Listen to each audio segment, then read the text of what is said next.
একটা শিশু কিভাবে দেখুন একটা বিল্ডিং এর নিচে পড়ে আছে এবং শিশুটি জীবিত আছে।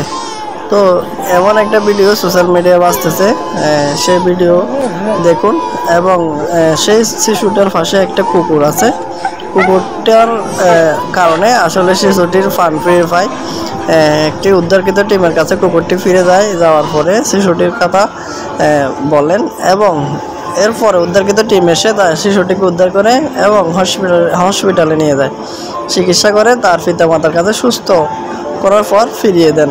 ভিডিওটি শেষ পর্যন্ত দেখতে থাকুন এবং শেয়ার করে সবাইকে দেখার সুযোগ করে দিবেন।